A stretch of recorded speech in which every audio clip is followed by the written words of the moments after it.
तो हेलो दोस्तों,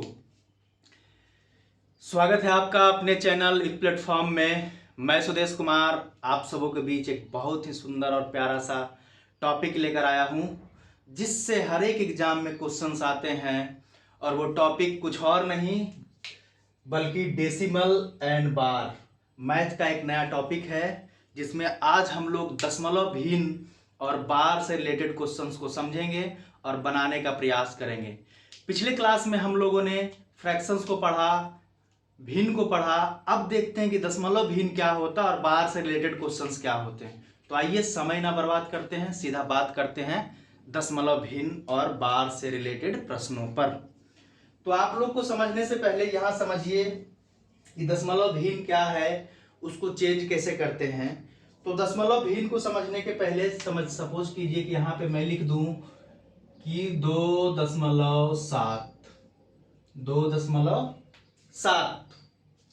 जब 2.7 यहाँ पे लिख दिया जाए तो इसको चेंज करने का भिन्न में कैसे चेंज करते हैं। तो भिन्न में चेंज करने के लिए हम लोग क्या लिखते हैं, 27/10। मतलब क्या कि दशमलव के दाईं ओर जितने भी अंक होंगे उसको चेंज करने के लिए नीचे हम लोग उतने ही शून्य का क्या करेंगे, प्रयोग करेंगे।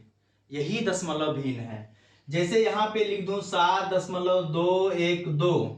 जब इसको भिन्न में चेंज करने की बात हो तो पूरा भिन्न का संख्या ये लिखेंगे ऐसा, और उसके बाद दशमलव के दाईं ओर, ना कि बाईं ओर, दशमलव के दाईं ओर कितने अंक हैं, 3 अंक हैं, तो हम लोग 3 जीरो लगा लेंगे। यही आपका दशमलव भिन्न है।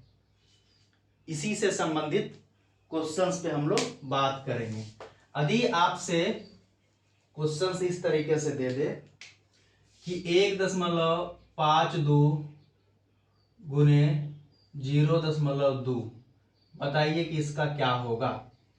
इस तरह से बात हो कि 1.52 गुने 0.2, तो इसका आंसर क्या आएगा। तो इसको आप लोग गुना कीजिए, बनाइए, बनेगा, आप लोग जानते भी होंगे।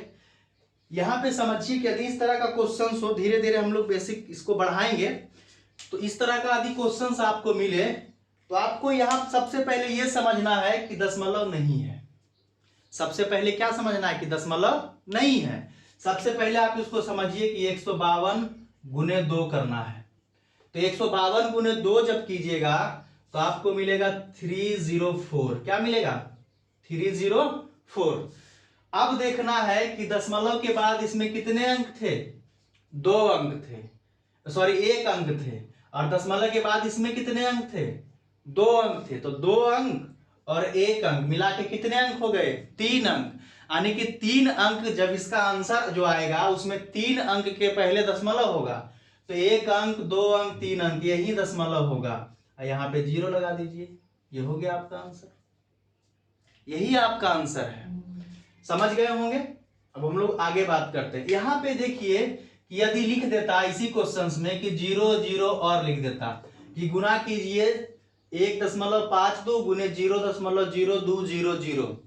अभी समझिए कि यदि दशमलव के कोई अंक के बाद अंतिम में यदि शून्य लगा दे, अंतिम में शून्य लगा दे, तो इससे कोई फर्क नहीं पड़ता है, इससे उसके मान में चेंज नहीं होता।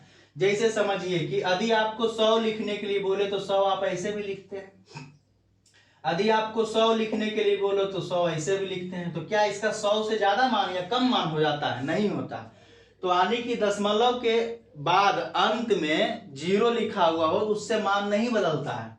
अब यहीं पे यदि 2 0 है और कहते अब इसको मल्टीप्लाई कीजिए, तो यहाँ पे 3 0, दशमलव के बाद 3 अंक है और इसमें 2 अंक है, तो टोटल 5 अंक होने चाहिए थे। तो 5 अंक बनाने के लिए इसमें यदि 2 जीरो ही लगा दूं तो क्या फर्क पड़ने वाला है, इसका वैल्यू इससे थोड़ी कम हो जाएगा, नहीं होगा। तो इसीलिए दशमलव के बाद अंतिम में यदि 0 हो तो उस 0 को कैंसिल करके ही बात करेंगे, कोई दिक्कत नहीं होगा। अभी हम लोग बात करते हैं एक दूसरे क्वेश्चन पे। अभी एक दूसरा क्वेश्चन लिख दूं यहाँ पे कि 0.025 गुने 0.10 गुने 0.004, इसका क्या होगा ये बताइए। इसका आंसर क्या होगा। तो अभी हम लोग बात करेंगे जब दशमलव में इसका, अभी हम लोग सिर्फ दशमलव सीख रहे हैं, उसके बाद हम लोग फ्रैक्शंस भी सीखेंगे, तब इसका आंसर क्या होगा। तो हमने क्या बताया कि आप समझ लीजिए कि यहाँ पे दशमलव नहीं है, तो दशमलव नहीं है तो ये क्या है, 25 है। हमने क्या बोला कि दशमलव के अंकों के बाद अंतिम में जीरो, तो उसको नहीं भी लिखेंगे तो कोई फर्क नहीं, तो 25 इंटू 1 है। और इसके बाद यहाँ पे 4 है तो गुने 4 है। यदि आप इसको गुना करेंगे 25 से कम 25 और 25 जब 100 तो 100 आएगा। अब 100 मेरा आंसर नहीं हुआ। अब देखिए कि दशमलव के बाद इसमें कितने अंक, क्योंकि इसमें अंतिम में अंक है तो ये गिनेंगे, इसमें 3 अंक और इसमें 1 अंक भी ले सकते हैं, 2 अंक भी ले सकते हैं, तो 2 अंक के लिए 0 भी लिखेंगे लास्ट में तो कोई फर्क नहीं पड़ने वाला है। तो यहाँ एक ही अंक 3 अंक और एक 4 अंक और 3 7 अंक, कितने अंक, 7 अंक। इस 0 को मैंने काउंट नहीं किया है, नहीं भी करेंगे तब भी कोई दिक्कत नहीं। 3 अंक, एक 4 अंक और 3 7 अंक, तो यहाँ मेरे पास आंसर में 3 ही अंक है, 4 अंक, 5 अंक, 6 अंक, 7 अंक। आपका आंसर यहाँ लेके आएगा दशमलव, ये आपका आंसर हो गया। आप ऐसे भी लिख सकते हैं, यहाँ पे 0 भी लगा सकते हैं, 0 दशमलव ऐसा, तो वही वैल्यू होगा। तो आपका आंसर यही है। क्लियर है। फिर हम लोग चलिए दूसरे तरह का क्वेश्चन को समझते हैं। यहां पे लिख दूं दूसरे तरह का क्वेश्चन कि 25.6 गुने 1.44 गुने 0.189 ऐसा लिख दूं। अब डिवाइड करिए इसको, इसमें डिवाइड है 0.017 इंटू 0.06 इंटू 0.2 इंटू 0.0016 ऐसा है। बताइए कि इसका मान क्या होगा, बताइए कि इसका मान क्या होगा। अभी मैंने क्या बताया कि आप इसको समझ लीजिए कि ये दशमलव नहीं है, दशमलव समझिए कि दशमलव नहीं है। तो जब आप इसको बनाना शुरू करेंगे तो ये लिखेगा 256, ये हो जाएगा 144 और ये हो जाएगा 189, और नीचे जब लिखेंगे तो ये हो जाएगा 17, ये हो जाएगा 6, ये हो जाएगा 2 और ये हो जाएगा 16। अब यहां दशमलव की बात करेंगे। अब दशमलव की बात जब करते हैं तो दशमलव के बाद यदि यहां पे 2 लिखा हुआ रहता है ऐसा कुछ करके, तो अब आप क्या लिखते हैं, 2/10, 2/10। यदि दशमलव के बाद 2 4 लिखा हुआ रहता है तब क्या लिखते हैं, 24/100। क्यों लिखते हैं, क्योंकि दशमलव के बाद जितने अंक होते हैं उतने 0 नीचे लिखेंगे। दशमलव के बाद जितने अंक होंगे उतने 0 नीचे लिखेंगे। तो उसी प्रकार से नीचे यदि दशमलव हो और दशमलव के बाद जितने अंक होंगे उतने 0 ऊपर लिखेंगे। यही तो फैक्ट है कि दशमलव के बाद जितने अंक होते हैं ऊपर में उतना 0 नीचे लिखते हैं, और जितने दशमलव के बाद अंक होंगे नीचे उतना 0 क्या लिखेंगे, ऊपर लिखेंगे। तो आप देखिए यहाँ पे कि दशमलव के बाद 2 एक 3 और 3 6 अंक हैं, 3 2 5 एक 6 अंक, तो 6 0 नीचे, तो 6 0 नीचे कर लीजिए, 3 4 5 6। और उसके बाद दशमलव के बाद जितने अंक नीचे हैं उतने 0 ऊपर होंगे, तो 4 एक 5 और 2 7 और 3 10, तो 10 0 ऊपर हो जाएंगे, 1 2 3 4 5 6 7 8 9 10, ये हो गया। तो यहां पे अब देखिए, अब इसको डिवाइड करने का कोशिश कीजिए। 17 से ये 17 बार में कट जाएगा, डिवाइड हो जाएगा, और 6 से ये कटेगा, 6 दूनी 12, 6 चक 24, और 2 से ये और कटेगा 12 बार में, और 16 से ये कट जाएगा 16 बार में, है ना। अब देखिए 0 से 0 भी कटेगा, 3 और 3 6 0, 3 4 और 2 6 0, इतना कट गया। अब मेरे पास है 16 गुने 12 गुने 17, इसको गुना कर लीजिए कि 16 गुने 12 गुने 17 जब करेंगे तो क्या मिलेगा। तो 16 गुने पहले 12 करते हैं, 12 छक 72 और 7 रह गया, 12 7 19 गुने 17 है, अब यही है 17 से गुना करेंगे, 17 दूनी 34, 3 रह गया 17 153, और 53 और 3 56, 5 रह गया 17 5 22। इस पे कितने जीरो? 3 और 1 4 जीरो। तो यही आपका आंसर हो गया। कोई दिक्कत? मुझे नहीं लगता कोई परेशानी हो रही होगी। अब देखिए ये हो गया। अब हम लोग आगे एक और इसी तरीके का एक और क्वेश्चंस पे बात करते हैं। इसी तरह का क्वेश्चंस मैं लिख दूं कि 0.0196 है ना। फिर लिख दूं 1.21। ठीक है, चलिए 1.21 नहीं लिखता हूं, लिख देता हूं कि 0.25। उसके बाद लिख देता हूं कि 0.64।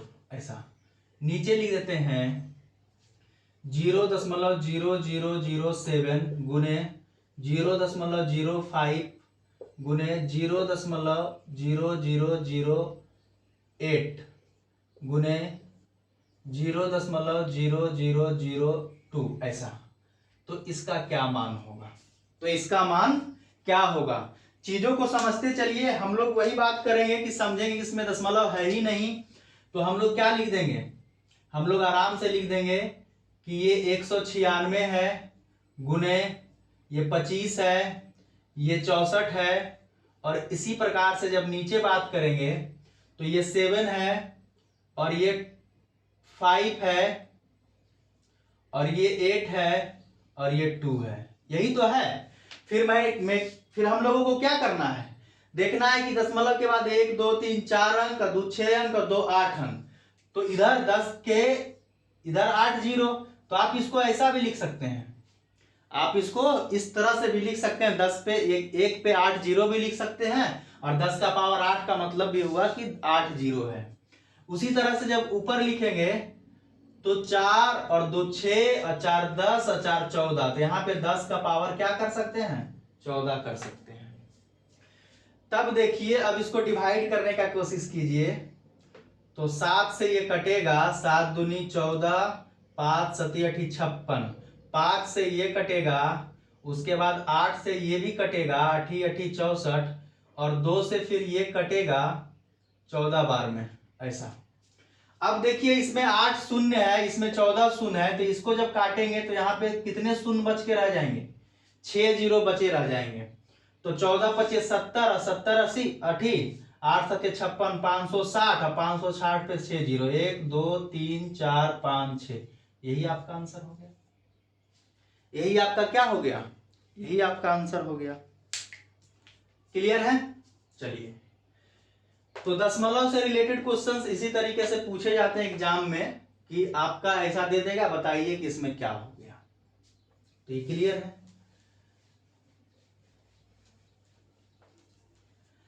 अभी आगे देखते हैं कि आगे कुछ क्वेश्चंस इस तरीके से लिख दे कि 5.24 प्लस 1.50, इसको भिन्न में बदलिए, भिन्न में बदलिए। ऐसा लिख दे। क्या कर दे? भिन्न में बदलिए। तब हम लोग क्या करेंगे कि 5.24 का मतलब 524 लिख देंगे। नीचे कुछ नहीं, 2 दशमलव के बाद 2 अंक है, 2 जीरो लिख देंगे, प्लस 15 लिख देंगे, और दशमलव के बाद 2 अंक लिखेंगे तो यहाँ 150 भी लिख सकते हैं। नहीं लिखेंगे तो इसको नहीं मानेंगे तो सिर्फ 10 लिखेंगे। ऐसा लिखेंगे। अब इसमें हम लोग नीचे का एलसीएम 100 आएगा, ये 524 आएगा, और प्लस 150 आएगा। इसको आपस में ऐड कर देंगे, 4 5 2 7 5 1 6 बटे 100। ये अगर कुछ कैंसिल होता है तो कैंसिल भी कर सकते हैं, अदरवाइज आपको यही आंसर मिलेगा। क्लियर है?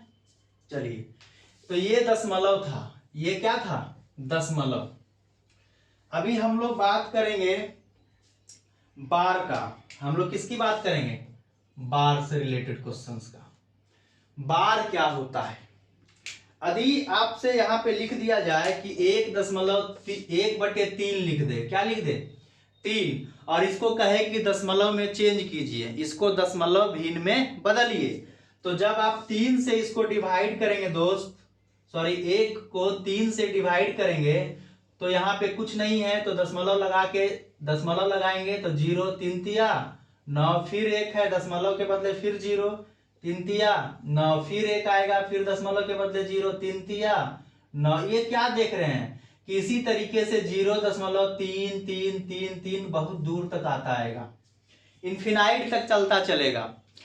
तो दशमलव के बाद कोई संख्या बार बार आए, दशमलव के बाद कोई संख्या बार बार आए और अनंत बार आए, तो उसी को दर्शाने के लिए मैथ में बार का आविष्कार किया गया, यानी कि इसे इस तरीके से ना इनफिनाइट तक ना लिख करके 0.3 पे यदि बार लगा दूं तब भी ये इसी का रूप होगा, यही समझा जाएगा। 1/3 के बदले 0.3 पे 3 पे क्या लगा दे, बार लगा दे, तो ये होता है बार। अब यहाँ पे कुछ क्वेश्चंस बार से जो होते हैं कुछ इस तरीके से होते हैं। समझिए कि यहाँ पे सपोज करिए कि यहाँ पे लिख दे 0.256 ये लिख दे और ये तीनों पे बार लग जाए, ऐसा भी होता है। कभी कभी तीनों संख्या रिपीट होता है कि एक बार, इसका मतलब क्या हुआ, इसका मतलब हुआ कि जब कोई संख्या में भाग दिया गया तो 0.256 256 256 ऐसा आता जा रहा है। इसीलिए इसको रोकने के लिए दशमलव के बाद 256 पर क्या लगा दिया गया, बार लगा दिया गया। तो इसका मतलब ये हो गया। दशमलव भिन्न में जब चेंज करते हैं तो दो तरह की बात होती है, जैसे 1/3 को यदि आप डिवाइड किए तो 0.33 आया बहुत बार, तो ये इस तरह से दर्शा देते हैं। यदि 1/2 करेंगे तो 0.5 आएगा, इससे आगे कुछ नहीं आएगा, इससे आगे कुछ भी नहीं आएगा। तो ये दो तरह का, क्योंकि ये रुक गया, ये शांत हो गया, तो इसको शांत भी बोलते हैं। ये भी क्वेश्चन कभी कभी आता है, और इसको अशांत बोलते हैं। इसको क्या बोलते हैं, अशांत। ये शांत दशमलव भिन्न है और ये अशांत दशमलव भिन्न है। शांत इस मायने में कि इसके बाद इसमें कुछ नहीं आने को है, अशांत इस मायने में कि ये अनंत तक आने को है, इसीलिए अशांत हुआ और ये शांत हुआ। इसकी बात मैं कर रहा था। तो यहाँ पे अब आइए कि इसको दशमलव भिन्न में हम लोग कैसे चेंज करेंगे। तो इसको दशमलव भिन्न में चेंज करने के लिए हम लोग दोस्त क्या करेंगे, इसके लिए पहले समझिए कि यदि इस तरह का क्वेश्चन रहेगा तो यहाँ पे मैं लिख देता हूं। 2-3 क्वेश्चन हम लोग इस पे बनाएंगे, 2-3 क्वेश्चन पढ़ेंगे, पूरा क्लियर हो जाएगा।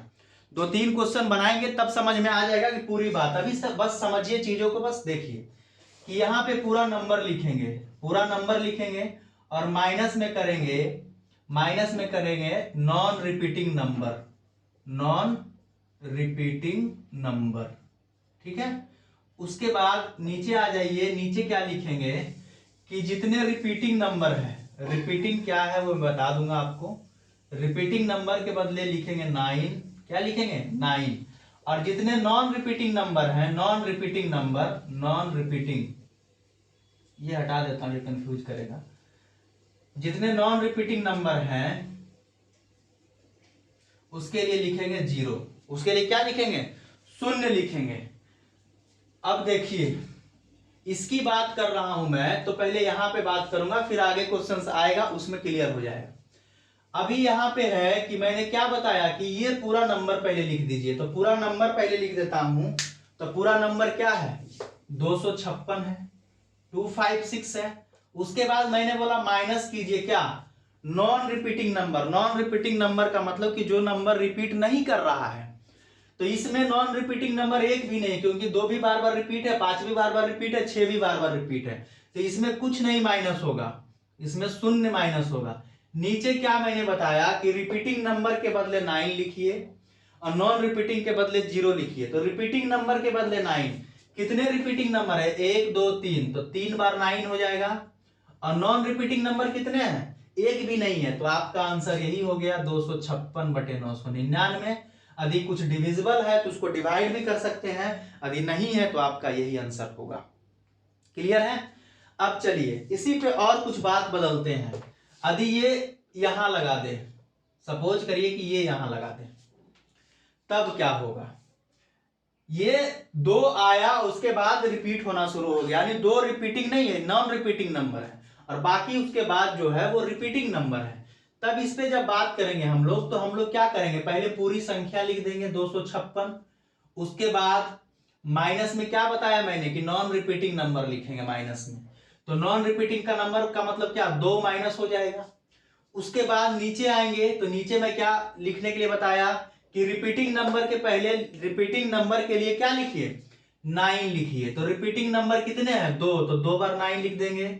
उसके बाद नॉन रिपीटिंग नंबर कितने हैं, नॉन रिपीटिंग नंबर 2 है, यानी संख्या में कितने 1 है, तो यहाँ पे 1 0 लगा देंगे। तो 254 अब बटे 990, यही आपका क्या हो गया, यही आपका आंसर है। कुछ कैंसिल करना होता है, अगर ऑप्शन में कुछ कैंसिल करके दिया है तो आप इसको कैंसिल कर सकते हैं, अदरवाइज आपका यही आंसर है। क्लियर है। अभी इसी को फिर और थोड़ा चेंज करते हैं, इसी से पूरा समझ लेंगे हम लोग। अब चीजें थोड़ी थोड़ी समझ में आ रही होगी दोस्त। अभी देखिए कि यहाँ पे ऐसा रहता कि सिर्फ 6 रिपीटिंग नंबर है, बाकी आगे का जो नंबर है वो रिपीटिंग नहीं है। तब क्या करते, तब हम लोग फिर चलते, 256 लिखता मैं, यहां लिख देता। और मैंने क्या बताया कि नॉन रिपीटिंग नंबर को माइनस करना है। नॉन रिपीटिंग नंबर इसमें ये है 2 और 5, यानी कि 25 है। तो 25 क्या कर देंगे, माइनस कर देंगे। अब नीचे जब लेकर आऊंगा दोस्त, तो नीचे मैं क्या बताया कि रिपीटिंग नंबर के बदले 9 लिखिए। तो रिपीटिंग नंबर कितने हैं, सिर्फ 1, तो 9। और नॉन रिपीटिंग के लिए क्या लिखिए, 0। तो नॉन रिपीटिंग कितने हैं, 2 है, 2 2 0 हो जाएगा। अभी जब इसको माइनस करिएगा आप, तो यहां पे बचेगा 231 अब बटे 900, यही आपका क्या हो गया, आंसर हो गया। कुछ कैंसिल करना होता है तो कैंसिल करिए, अदरवाइज आपका यही आंसर है। क्लियर है। चलिए ये इस तरह से बनाएंगे। यदि इसी में थोड़ा सा और चेंज कर दे, थोड़ा सा और चेंज कर दे, कुछ इस तरह से चेंज कर दे कि लिख दे 2.43 और यहाँ पे बार लगा दे, यहाँ पे क्या लगा दे, बार लगा दे। तब बताइए कि इसको भिन्न में बदलिए, इसको क्या करिए, भिन्न क्या होगा इसका, भिन्न, इसका फ्रैक्शन क्या होगा। तब देखिए इस पे कैसे बात होगी। इस पे बात करने के लिए हम लोग दोस्त आएंगे, तब देखेंगे कि इस संख्या को आप गौर से देखिए कि इस संख्या को आप 2 + 0.43 ऐसा भी तो लिख सकते हैं, 2 + 0.43 ऐसा भी तो लिख सकते हैं, बिल्कुल लिख सकते हैं। इसको फिर आपस में ऐड करेंगे तो यही तो मिलेगा, तो ऐसा लिख सकते हैं। अभी देखिए कि जब इस तरह से चेंज होगा, क्योंकि 2 तो पूरी संख्या है, तो हमारे लिए बचा सिर्फ इतना, और इसी को हमको चेंज करना है। तो यहाँ पे 2 प्लस रख लेता हूं, और इसी को चेंज करेंगे जब, तो ये पूरी संख्या 43 है, क्या है 43 है, तो 43 है दोस्त, 43 लिख देंगे। उसके बाद मैंने क्या बताया, माइनस में नॉन रिपीटिंग नंबर, तो नॉन रिपीटिंग नंबर कितना है, 4 है, 4 लिख देंगे। उसके बाद नीचे क्या बताया कि रिपीटिंग नंबर के बदले 9 लिखिए, यहाँ पे 9 लिख देंगे। और नॉन रिपीटिंग के बदले क्या लिखेंगे, नॉन रिपीटिंग के बदले 0 लिखेंगे, एक नॉन रिपीटिंग है इसके बदले 0 लिखेंगे। तो यहाँ पे आ गया 2 + 43 में से 4 गया 39 और बटे 90, यही आ गया। ये कुछ डिविजिबल है तो डिविजिबल भी कर सकते हैं, अदरवाइज आपका यही आंसर होगा। और इस आंसर को थोड़ा चेंज करके लिखिए, ऐसा थोड़ी लिखता है। अभी समझिए यहाँ पे कि यदि लिख दे 1.2/3 ऐसा लिख दे, ठीक ना, 1.2/3 लिख दे, तो आप कह सकते हैं कि ये ऐसा लिखा हो 1 + 2/3। अब कैसे लिखा हुआ है, ये बिल्कुल ऐसा ही लिखा हुआ है। ये प्लस का चिन्ह यहाँ पे इनविजुअल है, दिख नहीं रहा, लेकिन यदि यहाँ पे प्लस का चिन्ह लगा दूं तो कोई फर्क नहीं पड़ने को है। कैसे, देखिए 3 दूनी 3 एक कम 3 और 2 5, ये 5/3 का मान है, 5/3 ही इसका वैल्यू है ना। अब यहाँ देखिए इसके नीचे कुछ नहीं तो एक, इसका फ्रैक्शन यहाँ एलसीएम निकालेंगे 3 एक कम 3 और +2, तो क्या होगा 5/3 ही तो है, 5/3 ही है ना। तो आने की यदि कोई संख्या लिखा रहे 1 + 2/3 का, इसका मतलब है कि 1.2/3 है। यदि कोई संख्या लिखा रहे कि 5 + 7/9, तो मतलब है कि 5.7/9 लिखा हुआ है ये। मतलब कि 5.7/9। वही मैं यहाँ समझाना चाह रहा हूं कि यदि ये संख्या ऐसा लिखा हुआ हो और ये कुछ डिविजिबल है तो कर दीजिए डिविजिबल, कि ये डिवाइड हो रहा है, कुछ कैंसिल होगा, 13 39 और 30 90, ऐसा कैंसिल हो रहा है। तो 2 + 13/30, तो इसको लिख सकते हैं 2.13/30। ये आपका आंसर हो गया, यही आपका आंसर है। क्लियर है? चलिए अभी मैं इसी पे और कुछ क्वेश्चंस दूंगा, उसको बनाना है, उसको समझना है। यहां पे लिख दूं मैं यदि कि 4.53 और ये दोनों पे रेकरिंग लगा दूं, दोनों पे क्या लगा दूं? रेकरिंग लगा दूं, तब बताइए कि इसका क्या होगा। अभी मैंने क्या बताया था दोस्त कि यदि दशमलव के इस तरफ है तो ये तो पूरा 4 है ना, तो 4 + 0.53 ऐसा लिख सकते हैं। फिर आपस में इसको मर्ज करेंगे, आपस में ऐड करेंगे, तब यही नंबर आएगा। चीजें समझ में अब आ रही होगी, उम्मीद करते हैं कि चीजें समझ में आ रही होगी। अब जब ऐसा है तो मैं इसको सिर्फ भिन्न में चेंज करता हूं, तो भिन्न में जब इसको हम चेंज करेंगे तो मेरे लिए यहाँ पे क्या लिखेंगे 53, और क्या बताया कि नॉन रिपीटिंग नंबर माइनस, इसमें कोई भी नॉन रिपीटिंग नहीं, ये नहीं है, ये दशमलव के बाद की सिर्फ बात होती है। इसमें 4 को हम लोग नहीं देखेंगे, 4 को हम लोग अलग रख लिए। ये जितने भी रूल है ये दशमलव के बाद आने वाले संख्याओं पे लगेंगे। पूरी संख्या 53 है, माइनस में नॉन रिपीटिंग नंबर कुछ भी नहीं है। उसके बाद नीचे क्या बताया, रिपीटिंग नंबर के बदले 9, 2 रिपीटिंग नंबर है तो 2 9, यही हो गया 4 + 53/99। अभी मैंने क्या बताया कि यदि ऐसा हो तो इसका मतलब है कि ये ऐसा है, इसका मतलब है कि ये ऐसा है, और यही आपका क्या है, आंसर है। अब इसी को थोड़ा तोड़ मरोड़ के क्वेश्चंस देता है, जैसे दे देगा, आप समझिए यहाँ पे कि थोड़ा सा डिफरेंट कर देगा। यहाँ पे क्वेश्चंस कुछ इस तरीके से कर देता है दोस्त, समझिए। यहाँ पे लिख दे 2.3 पर रेकरिंग, चलिए 0.3 पे रेकरिंग, प्लस 0.06 पे यहाँ रेकरिंग, ऐसा दे दे, तो बताइए कि इसका भिन्न में क्या मान होगा, फ्रैक्शंस क्या होगा, इसका भिन्न क्या होगा। क्या पूछे, भिन्न क्या होगा, ऐसा पूछ सकता है। तो हम लोग क्या करेंगे, ये भी सिंपल है, पहले इसको चेंज करेंगे फिर इसको चेंज करेंगे। इसको चेंज करने के लिए पूरी संख्या 3 लिखेंगे, पूरी संख्या क्या लिखेंगे, यहाँ पे 3 लिखेंगे, और 3 के नीचे क्या लिखेंगे, 3 माइनस कुछ नहीं होगा क्योंकि नॉन रिपीटिंग कुछ नहीं। अब तो इतना चीज समझने लगे हैं कि हम लोग चीजों को अब स्किप कर लेंगे माइंड में ही, अब बार बार लिखने की आवश्यकता नहीं कि 0 माइनस करेंगे, स्किप कर लेंगे अब हम लोग 3, और 3 के बाद हम लोग क्या लिखेंगे, नीचे रिपीटिंग नंबर नॉन रिपीटिंग देखेंगे, रिपीटिंग नंबर है तो यहाँ पे 9 लिख दूंगा, ठीक है। प्लस इसको जब चेंज करने चलेंगे दोस्त तो ये 6 होगा, और 6 में क्या बोला कि नॉन रिपीटिंग नंबर माइनस, तो नॉन रिपीटिंग 0 है तो माइनस करने की क्या आवश्यकता, कुछ नहीं। अब इसके नीचे लिखेंगे तो रिपीटिंग नंबर 1 है तो इसके लिए 9 लिखेंगे, नॉन रिपीटिंग 1 है जिसके लिए 0 लिखेंगे, यही तो लिखेंगे।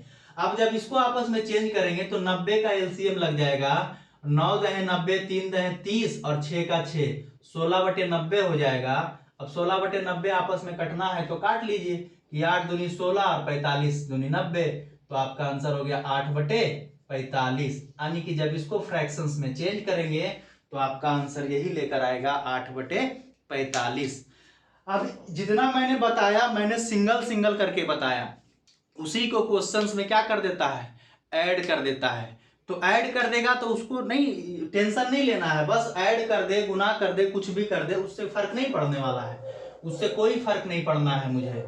तो यहाँ पे देखिए कि यदि इस तरह का क्वेश्चन ऐसा दे दे कि, एक और क्वेश्चन मैं बता देता हूं कि यदि यहाँ पे दे दे कि सपोज करिए यहाँ पे लिख दे कि 202.46 ऐसा लिख दे, और इस पे रेकरिंग कर दे, ठीक है, इस पे क्या कर दे, रेकरिंग कर दे, और गुने लिख दे, गुने में लिख दे यहाँ पे 99 लिख दे, सपोज करिए ऐसा लिख दे। अब देखिए कि अब जब यहां हम लोग करेंगे ऐसा लिख दे कि इसको बताइए कि भिन्न में क्या होगा। अभी हम लोग इसको चेंज करेंगे तो इसको 2 अलग लिखेंगे और यहाँ पे 46 लिख देंगे, और 46 के लिए माइनस पूछा है क्योंकि दोनों पे रेकरिंग है, कुछ नहीं माइनस होगा। अब यहाँ पे 46 के बदले 2 9 लगा दूं और गुने 99 है ना। अब देखिए क्या करूंगा, 99 से 99 को डायरेक्ट काट दूं? जी नहीं, क्योंकि ये 99 इसके साथ भी है। ये 99 यही थोड़ा सा गड़बड़ नहीं होना है हम लोगों को कि 99 को 99 से डिवाइड करके 46 प्लस 2 48, नहीं, ये 99 इसके साथ भी है। ये पूरी संख्या कुछ इस तरह से बनेगी 2.46/99 ऐसा बनेगा और गुने 99 है, तो 99 नहीं कटेगा। ऐसा नहीं कि डायरेक्ट इससे इसको डिवाइड कर देना, क्योंकि ये 99 इसके साथ भी है।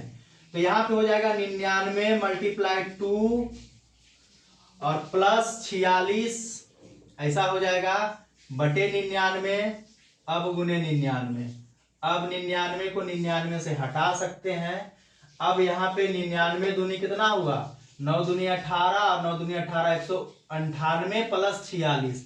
अब इसको जब जोड़िएगा 8 6 14 और 19 4 23 और 1 24, ये आपका आंसर होगा 244। यही आपका क्या होगा, आंसर होगा। तो क्वेश्चंस कुछ इस तरीके से भी हो सकते हैं, कुछ डिवाइड करने को दे देगा, कुछ गुना करने को दे देगा, कुछ जोड़ने को दे देगा। तो आज हम लोगों ने डेसिमल और बार के बारे में समझा। उम्मीद करते हैं कि आप लोगों को ये चैप्टर समझ में आया होगा। यदि हमारी क्लास समझ में आ रही होगी तो हमारे चैनल यूथ प्लेटफॉर्म को अपने दोस्तों के बीच साझा कीजिए, सब्सक्राइब कीजिए और इसी तरह से इसके क्वेश्चंस को अपने घर पे सॉल्यूशन देते रहिए, बनाते रहिए। फिर मिलते हैं अगले अध्याय में, तब तक के लिए खुश रहिए। जय हिंद, जय भारत।